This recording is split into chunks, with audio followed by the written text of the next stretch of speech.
Hey there, welcome back to Bridges. What do you think? Do poor people have a lot of children just so that they can get more financial support? That was a question I asked our panel when we were going to break, and let me tell you, they were not happy about that question. We've got with us today Stephen McDonald, who is the coordinator of Bridges Out of Poverty, that program, Crystal Harris Darnell, who's the executive director for youth opportunities at the YMCA and the JCC, and Dolores Williams, who is the manager of residential services from LMHA. So the question on the table is that. All right, quit rolling your eyes at me, Crystal. Yes, you are. Yes, you are. Yes, Stephen. This really is an answer to this question. We talked about the individual research area. There's three others that are critical in what causes poverty.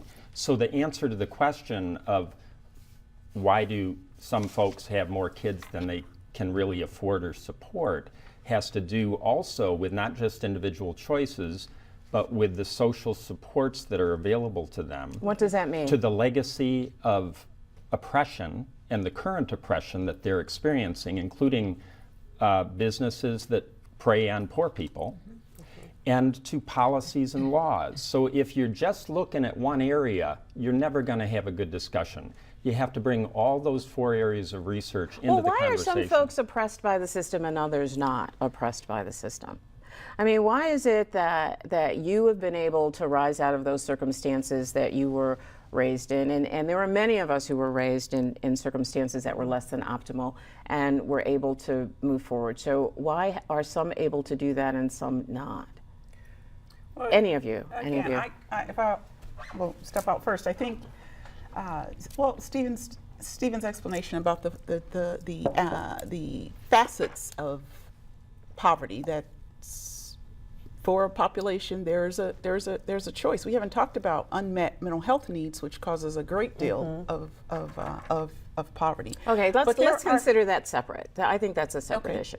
Okay. I think that families that have raised, if we just look, I don't know how old we are collectively, but if we look at our generation, parents that raised children in poverty but instilled values, instilled hope, there was values of education and those types of things, would be very different from a family raising children without those values, those particular values. Are you thinking that the morals have changed or the values have changed as we've around the need to succeed, the need to, I hate this term, but pull yourself up by your own bootstraps kind of thing? I don't know that they've changed. I think we probably have younger and younger, one of the things we see at LMHA, younger and younger parents who did not have the benefit of strong value systems. Raising children, having children early and getting out and attempting to raise them. And so it calls for a need for different types of supports. Well, that would go to one of the perceptions that I heard an awful lot, what is that last one there. It's the way they're raised. It's the way poor people are raised. That they are raised without the value that says, I can't have 3 babies because I can only afford 1, or I can't have a child at 15 because of the impact that has on my life. So it's the way they're raised. That's what the perception is. Parenting makes a difference. Absolutely. And all the resources that you're able to get to those children make a difference, but there's lots of reasons why. And you asked the question before, I think to Crystal. I know Crystal well enough to know how she was one of the key strengths and resources that she got, which was her family and the spiritual resource she got through her family. So how much of this is generational? How much of this poverty is generational then? And I think when you talk about things have changed, our communities have changed. Our resources have changed. I know that there's parents that, and because I do a Getting Ahead class where I work with women with children in poverty. And so we deal with all the resources, because poverty is not just about money.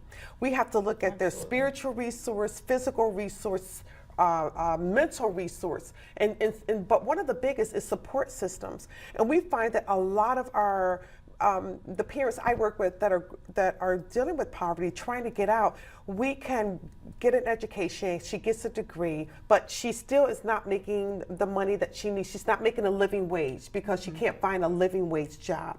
And so as soon as she starts making her $10 an hour, the first thing they start doing, they're cutting her child care.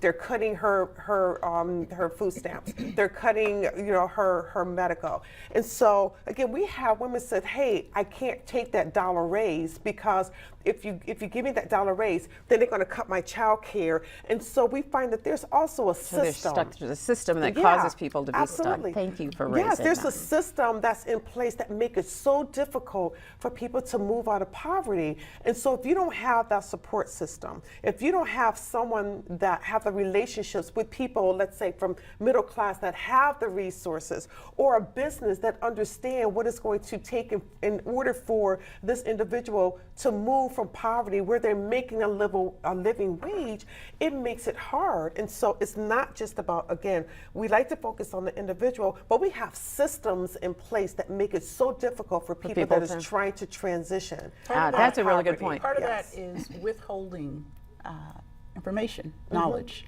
that poor people need if they're going to move and succeed in a middle class. Say some more environment. about that. Well, there are, and I know I believe it's part of the Bridges Out of Poverty training.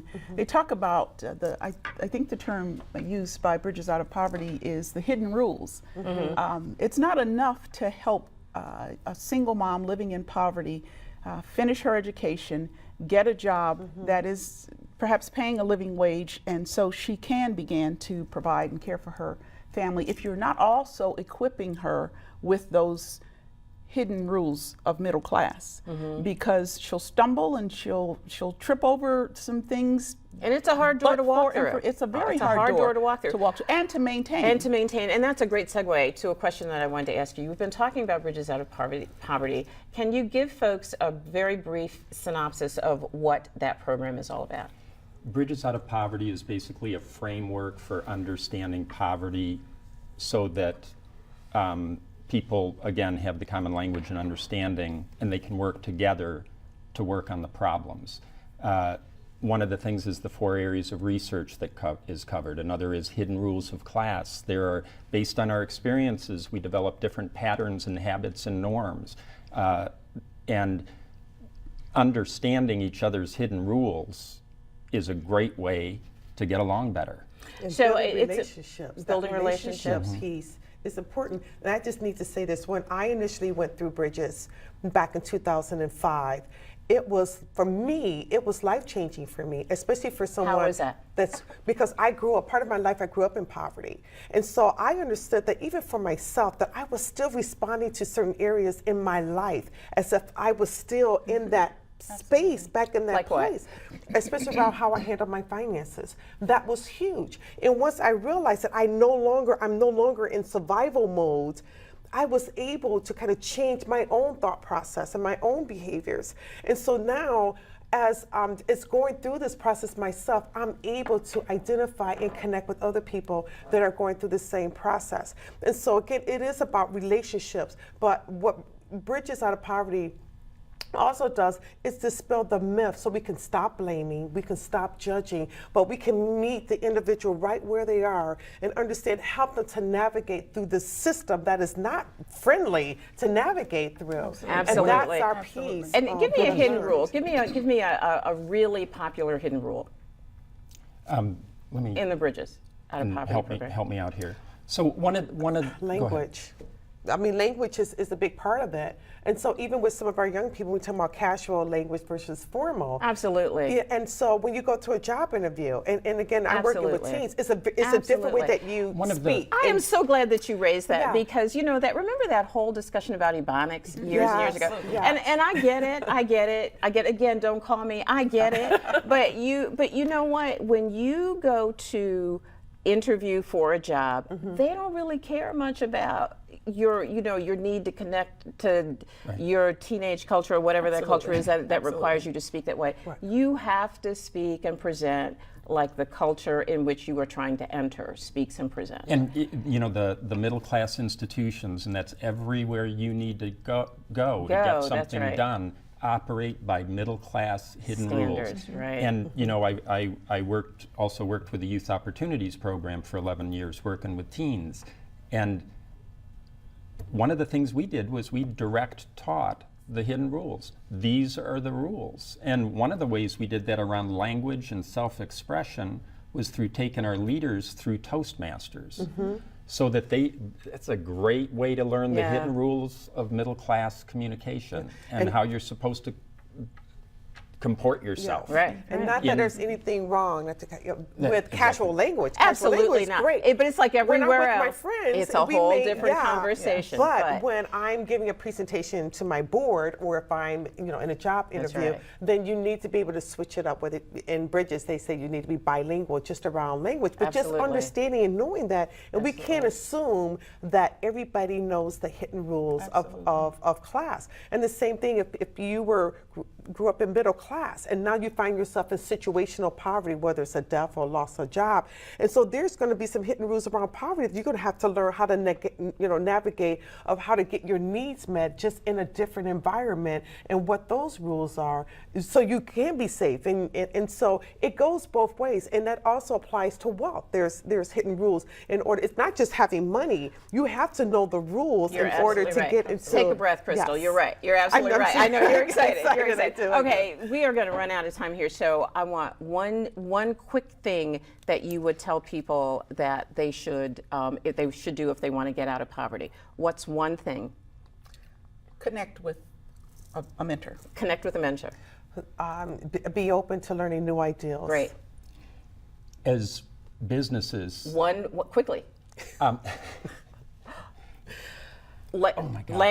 Language would be a good thing.